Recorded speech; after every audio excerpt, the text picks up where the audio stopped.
लिए ठीक से भोजन भी नहीं जुटा पाता था। हरिया के लिए घर चलाना बहुत ही मुश्किल था। वो जैसे तैसे अपने घर वालों का पेट पालता, कभी उनको भोजन मिल जाता तो कभी भूखे पेट ही सोना पड़ता। एक दिन हरिया की पत्नी ने कहा, सुनो जी, धन के बिना आखिर ऐसे कब तक चलेगा।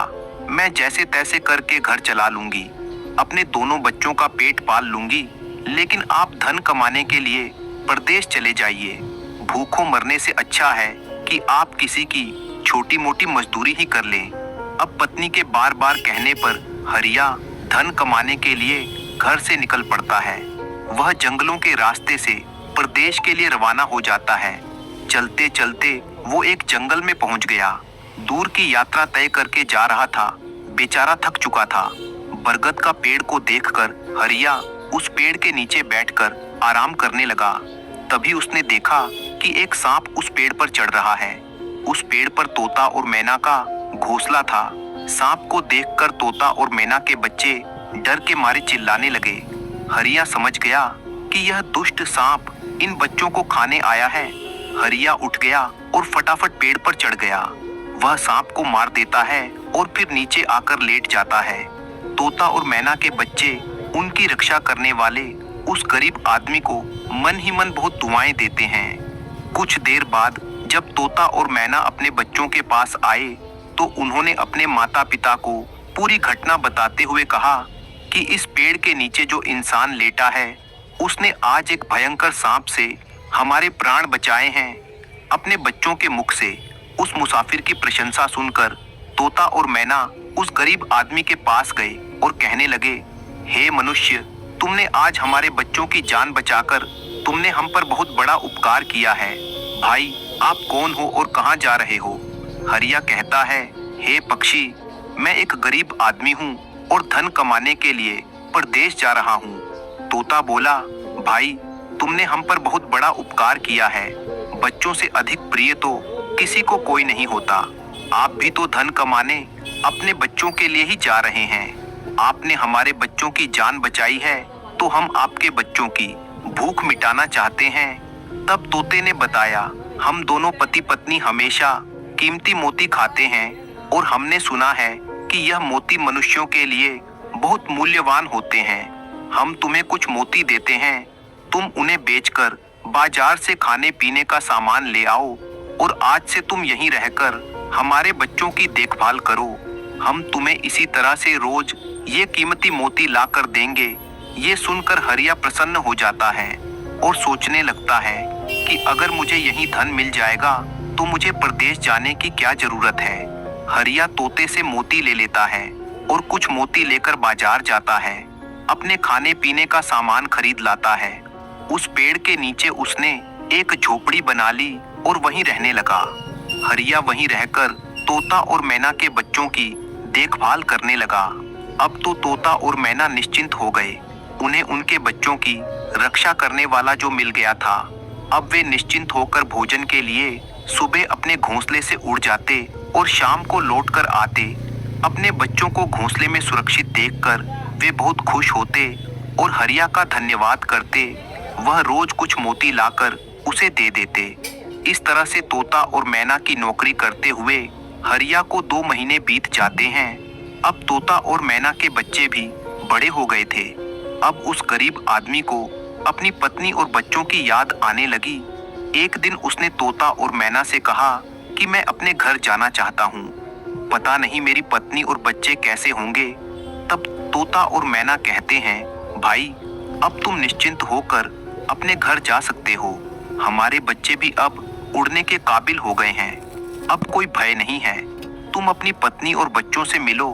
कभी तुम्हें हमसे मिलने का मन हो तो इसी स्थान पर आ जाना।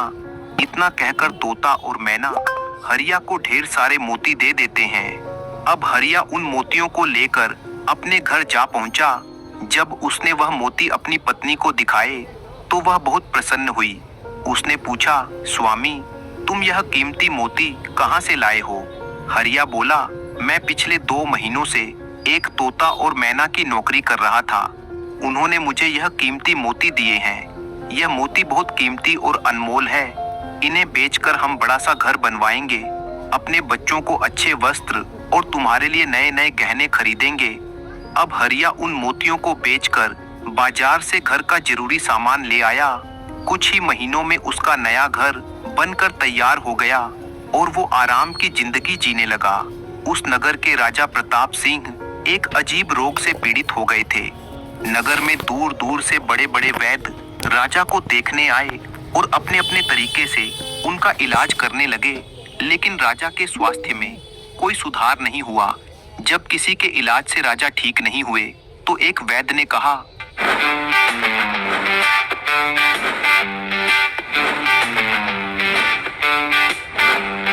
अगर आपसे ईएमआई नहीं दी जा रही है तो कम से कम अपना क्रेडिट स्कोर तो खराब मत कीजिए। इसीलिए मैं बार बार सभी को गुड स्कोर ऐप डाउनलोड करने की सलाह देता हूँ। ने कहा, महाराज आपकी जिंदगी बच सकती है अगर आपको तोते के बच्चे का मांस मिल जाए। यह बात सुनकर राजा प्रताप सिंह ने अपने राज्य में घोषणा करवा दी कि जो कोई उसे तोते का बच्चा लाकर देगा उसे राजा की तरफ से सोने के सिक्के दिए जाएंगे। धीरे धीरे यह बात पूरे राज्य में फैल गई। सब लोग तोते के बच्चे की तलाश में लग गए, पर किसी को भी तोता नहीं मिला। एक दिन हरिया की पत्नी अपने पड़ोस में कुछ स्त्रियों के साथ बैठकर बातें कर रही थी। बातों ही बातों में तोते की चर्चा छिड़ गई। एक स्त्री बोली, बहन क्या तुम्हें पता है कि राजा साहब ने तोते का बच्चा लाने का आदेश दिया है। तोता लाना कोई आसान काम नहीं है। जब हरिया की पत्नी ने सुना कि राजा साहब बीमार हैं और उन्होंने घोषणा करवाई है कि जो कोई उन्हें तोते का बच्चा लाकर देगा उसे सोने के सिक्के दिए जाएंगे, तो वो कहने लगी, बहनों तोता लाना कौन सी बड़ी बात है। मेरा पति तो 2 महीने तोता और मैना की नौकरी करके आया है, वह एक नहीं कई तोते ला सकते हैं। इतना कहने के बाद वो अपने घर चली गई। नगर की स्त्रियों ने उसकी बात सुनी और अपने पतियों को बताई। धीरे धीरे यह बात पूरे नगर में फैल गई। राजा ने भी सुना कि उनके राज्य में एक व्यक्ति है जो तोता और मैना के पास नौकरी करके आया है। राजा ने अपने सैनिकों को आदेश दिया कि उस आदमी को उनके सामने पेश किया जाए। सैनिकों ने तुरंत ही हरिया को राजा के सामने पेश किया। राजा ने हरिया से कहा कि वह उसे एक तोते का बच्चा लाकर दे और इसके बदले में वो हरिया को मुंह मांगा इनाम देंगे। यह सुनकर हरिया घबरा गया और बोला, महाराज आप मेरे प्राण ले लो, पर मैं आपको तोते का बच्चा लाकर नहीं दे सकता। मैंने तो उनकी जान बचाई थी। एक रक्षक भक्षक कैसे बन सकता है। उसके इनकार करने पर राजा बहुत नाराज हुए और बोले, अगर तुमने हमारी बात नहीं मानी और तोते का बच्चा लाकर नहीं दिया तो हम तुम्हारी पत्नी और बच्चों को मरवा देंगे। राजा की बात सुनकर हरिया बहुत घबरा गया। उसने सोचा कि अब मुझे किसी भी तरह तोते का बच्चा लाकर राजा को देना ही होगा। वह घर आया और उसने अपनी पत्नी को डांट लगाकर कहा, तुमने यह क्या किया? तुम्हें बिल्कुल भी समझ नहीं है हम क्या करते हैं और कहाँ जाते हैं। तुमने यह बातें नगर की स्त्रियों से क्यों कही? धीरे धीरे यह बात राजा तक पहुंच गई। अब बताओ मैं क्या करूं? जिन तोता और मैना ने हमें खाने को भोजन, रहने को नया घर और पहनने को अच्छे वस्त्र दिए, मैं उनके साथ गद्दारी कैसे कर सकता हूं? तुमने यह बात बताकर बहुत बड़ी भूल की है। भाग्यवान अपने घर की बातें दूसरों से कभी नहीं बतानी चाहिए। आज तुम्हारी इस गलती ने हमारे पूरे परिवार को मौत के मुंह में डाल दिया है। अब राजा की आज्ञा है तो तोते का बच्चा लाकर राजा को देना ही पड़ेगा, लेकिन ऐसा करने से मैं पापी कहलाऊंगा।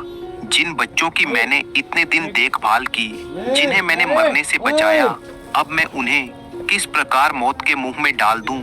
पत्नी बोली, स्वामी जो भी हो, लेकिन अब हमें अपनी और अपने बच्चों की जान बचानी है तो यह पाप करना ही होगा। हरिया लाचार होकर जंगल की ओर चल दिया। जंगल में जब तोता, मैना और उनके बच्चों ने हरिया को पेड़ के पास देखा तो वे बड़े प्रसन्न हुए। हरिया ने तोता और मैना को सारी बात बता दी और उनसे विनती की कि वो अपना एक बच्चा उसे दे दे। यह सुनकर तोता और मैना परेशान हो गए और अपने बच्चों से पूछने लगे, बच्चों आज तुम में से कौन इस आदमी के साथ जाकर इसकी और इसके बच्चों की जान बचाएगा? बच्चों एक बात याद रखना, तुम में से जो भी इसके साथ जाएगा वो कभी लौट कर नहीं आएगा। तभी उनमें से एक बच्चा कहने लगा, माता पिता, इस आदमी ने ही हमारी जान बचाई है और आज यह आदमी बहुत बड़ी मुसीबत में है। ऐसे में हमें भी इसकी मदद करनी चाहिए, चाहे हमारी जान ही क्यों ना चली जाए, हम इसके साथ जरूर जाएंगे। तोता और मैना कहते हैं, भाई तुम इनमें से किसी एक को ले जाओ। हरिया उनमें से एक तोते के बच्चे को लेकर लौट जाता है और राजा को दे आता है। राजा अपने नौकर को आदेश देता है कि इस तोते के बच्चे को एक पिंजरे में बंद कर दिया जाए। हम इसे सुबह निकालेंगे और फिर इसका मांस खाएंगे। राजा प्रताप सिंह का एक बेटा था जो पशु पक्षियों से बहुत प्रेम करता था। उसे यह नहीं पता था कि यह तोता उसके पिता के खाने के लिए लाया गया है। राजकुमार ने जब सुंदर तोते को पिंजरे में बंद देखा तो वह उसके साथ खेलने लगा। अचानक ही पिंजरे की कुंडी खुल गई और तोते का बच्चा आकाश में उड़ गया। धीरे धीरे यह बात राजा तक पहुंच गई कि राजकुमार ने उस तोते को छोड़ दिया है। अब आपके प्राण बचाना बड़ा ही मुश्किल है। यह सुनकर राजा को बहुत गुस्सा आया।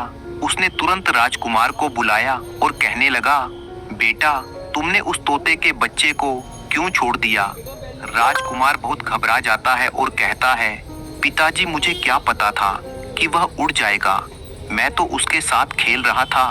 अपने बेटे की बात सुनकर राजा को और भी गुस्सा आ गया और उसने अपने बेटे को नगर से निकल जाने का आदेश दे दिया। राजा का आदेश सुनते ही सैनिक राजकुमार को नगर से बाहर छोड़ आए। उधर वो तोते का बच्चा उड़कर अपने माता पिता के पास पहुंच जाता है और उन्हें सारी बात बताता है कि कैसे राजा के बेटे ने उसे आजाद कर दिया। तोता और मैना उसे कहते हैं, बेटा तुम्हें तो उसने आजाद कर दिया, लेकिन वह स्वयं संकट में फंस गया है। उसके दुष्ट पिता ने उसे नगर से बाहर निकाल दिया है। अब उसकी जिंदगी की जिम्मेदारी तुम्हारे ऊपर है। तुम जाओ और उसकी मदद करो। तोते का बच्चा राजकुमार की मदद करने के लिए उसके पास जा पहुंचा। राजकुमार उसे देखते ही पहचान गया कि यह तो वही पक्षी है जिसे मैंने पिंजरे से आजाद किया था। राजकुमार बोला, तुम्हें आजाद करने के बाद मेरे पिता ने मुझे नगर से निकाल दिया। अब तुम ही बताओ मैं क्या करूं, कहां जाऊं? तोता बोला, मित्र तुम चिंता मत करो, तुमने मेरी जान बचाई है, इसलिए मैं तुम्हारी मदद करूंगा। ये सुनकर राजकुमार प्रसन्न हो गया कि अब उसे एक साथी मिल गया है। अब तोता और राजकुमार किसी दूसरे नगर में घूमने लगे। चलते चलते वे दोनों एक सुंदर बगीचे में पहुंच गए। उस बगीचे में वहां के राजा की पुत्री रूपमती भी अपनी सहेलियों के साथ घूमने आई। राजकुमारी रूपमती बहुत ही सुंदर थी। राजकुमार और तोता उस बगीचे में बैठे हुए थे। तभी रूपमती अपनी सहेलियों के साथ बगीचे में पहुंची। राजकुमारी को देखकर राजकुमार पेड़ के पीछे छुप गया। तोता राजकुमारी के सामने जाता है। राजकुमारी उस सुंदर तोते को देखकर मोहित हो जाती है। वह उसे पकड़ना चाहती थी, लेकिन तोता उसकी पकड़ में नहीं आया। राजकुमार राजकुमारी की सुंदरता पर मोहित हो गया। कुछ समय बगीचे में टहलने के बाद राजकुमारी अपने महल में लौट गई। राजकुमार पूरी तरह से राजकुमारी पर मोहित हो गया था। अब तो उसे एक पल भी अच्छा नहीं लग रहा था। राजकुमार तोते से बोला, मित्र तुम मुझे किसी भी तरह उस राजकुमारी से मिला दो, मैं उसके बिना अब रह नहीं पाऊंगा। तोता बोला, मित्र मैं पता लगाता हूँ कि राजकुमारी कहाँ रहती है और तुम उससे कैसे मिल सकते हो। अब तोता राजकुमारी के महल में जाता है और देखता है कि चारों तरफ सैनिक तैनात हैं, कड़ा पहरा है। तोता वापस लौट आया और राजकुमार से बोला, राजकुमारी से मिलना बहुत ही मुश्किल है। तुम एक काम करो, अपना रुमाल मुझे दे दो, मैं तुम्हारा रुमाल राजकुमारी के पास पहुंचा दूंगा और उसकी चुनरी ले आऊंगा। तोता रात को राजकुमार का रुमाल लेकर राजकुमारी के पास रख आता है और राजकुमारी की चुनरी साथ ले आता है। सुबह जब राजकुमारी जागती है तो देखती है कि उसकी चुनरी गायब है और उसके पास एक रुमाल रखा हुआ है। राजकुमारी सोचती है कि रात में कोई पुरुष उसके कक्ष में आया होगा। राजकुमारी क्रोधित होकर सिपाहियों से पूछती है, रात को मेरे कक्ष में कौन आया था? लेकिन किसी के पास कोई जवाब नहीं था। अब राजकुमारी के कक्ष की सुरक्षा और बढ़ा दी जाती है। अगली रात फिर तोता राजकुमारी के कक्ष में आता है और अपने मित्र द्वारा लिखी हुई चिट्ठी राजकुमारी के पास रख जाता है। अगले दिन जब राजकुमारी जागती है और चिट्ठी पढ़ती है तो उसमें लिखा होता है, राजकुमारी, मैंने जब से तुम्हें देखा है तब से मैं तुम्हारा हो गया हूँ। मैं तुमसे विवाह करना चाहता हूँ। अगर तुम्हें मुझसे मिलना है तो तुम अपने बगीचे में आ जाना, मैं तुम्हें वहीं मिलूंगा। अब राजकुमारी अपनी सहेलियों के साथ बगीचे में जाती है, लेकिन वहां उसे कोई पुरुष नजर नहीं आता। वहां तो बस वही तोता था जिसे उसने पहले भी बगीचे में देखा था। तोता राजकुमारी से कहता है, राजकुमारी, तुम जिसे देखना चाहती हो मैं तुम्हें उससे मिला सकता हूँ, लेकिन पहले तुम मुझे यह वचन दो कि तुम यह बात अपने पिता से नहीं कहोगी और मेरे मित्र को बंदी नहीं बनाओगी। राजकुमारी ने वचन दिया कि वह उसे बंदी नहीं बनाएगी। तब तोते ने अपने मित्र राजकुमार को बुलाया। राजकुमार भी देखने में बहुत सुंदर था। उसकी सूरत देखकर राजकुमारी भी उस पर मोहित हो गई। राजकुमारी ने पूछा, तुम कौन हो और कहां से आए हो? तब राजकुमार ने अपनी पूरी कहानी उसे कह सुनाई। राजकुमार की कहानी सुनने के बाद राजकुमारी के मन में उसके लिए सहानुभूति हो गई। अब तो रोजाना राजकुमारी रूपमती राजकुमार से मिलने उस बगीचे में आने लगी। एक दिन राजकुमारी ने कहा, राजकुमार, मेरे पिता तुम्हारे साथ मेरा विवाह कभी नहीं करेंगे, इसलिए मैं तुम्हारे साथ भाग चलती हूँ और कहीं दूर जाकर हम विवाह कर लेंगे। और ऐसा ही होता है। राजकुमारी उस राजकुमार के साथ घोड़े पर सवार होकर भाग जाती है। काफी दूर जाने के बाद वे घास फूस की एक कुटिया बनाते हैं और विवाह करके दोनों साथ रहने लगते हैं। दोनों को रहते रहते बहुत समय बीत जाता है। वो तोता भी उन्हीं के साथ रहता था। एक दिन राजकुमार की कुटिया में किसी तरह से आग लग गई और उसी आग को बुझाने के चक्कर में उस तोते का एक पंख जल गया। तोता कहता है, राजकुमार, आप अपने घर लौट जाइए। अब आपके पिता का गुस्सा भी शांत हो चुका होगा। जब वे आपको अपनी बहू के साथ देखेंगे तो आपको माफ कर देंगे। मेरा तो एक पंख जल गया है, मैं अब उड़ नहीं सकता, इसलिए मैं कुछ दिन तक यहीं रहकर अपने पंख बढ़ने का इंतजार करता हूँ। जब मेरा पंख दोबारा उग जाएगा तो मैं आपसे मिलने के लिए जरूर आऊंगा। अब राजकुमार और उसकी पत्नी अपने नगर के लिए चल दिए। चलते चलते रास्ते में एक नदी आई। राजकुमार अपनी पत्नी को लेकर नाव में बैठ गया। जैसे ही नाव नदी के बीच में पहुंची तो दुर्घटनाग्रस्त हो गई। राजकुमार और राजकुमारी पानी में बहने लगे। पानी के बहाव से राजकुमार बहुत दूर पहुंच गया और राजकुमारी रूपमती पानी में बहती हुई किसी राजा के बगीचे में जा पहुंची। बगीचे में रहने वाला माली बेहोश राजकुमारी को देखता है और राजा को यह खबर देता है। राजा जब सुंदर लड़की को देखता है तो उस पर मोहित हो जाता है और उसे अपने महल में ले आता है। राजवैद्य से उसका इलाज करवाता है। कुछ दिन बीतने के बाद जब राजकुमारी ठीक हो जाती है तो वह देखती है कि राजा उसके करीब खड़ा है। राजा कहता है, हे राजकुमारी, तुम्हारा इस दुनिया में कोई नहीं है। अब तुम हमारी पत्नी बन जाओ और हमारे महल में आराम से रहो। राजकुमारी रूपमती बहुत ही बुद्धिमान थी। उसने अपने मन में विचार किया कि यदि वह इस समय राजा को विवाह करने से मना करेगी तो राजा उसके साथ जबरदस्ती करेगा। रूपमती बोली, राजा साहब, थोड़े दिन ठहर जाइए, उसके बाद मैं आपसे विवाह कर लूंगी। अब राजकुमारी उसी राजा के महल में रहने लगी और गरीब असहाय लोगों को भोजन करवाने लगी। उसका पति राजकुमार जो पानी में बह गया था, वह बेचारा मुसीबत का मारा भोजन के तलाश में उसी जगह पहुंच जाता है जहां राजकुमारी गरीबों को भोजन कराती थी। राजकुमारी ने उसे देखते ही पहचान लिया और उसकी आंखों में आंसू आ गए। राजकुमारी ने राजकुमार को एकांत में बुलाया और उसे सारी बात बताई।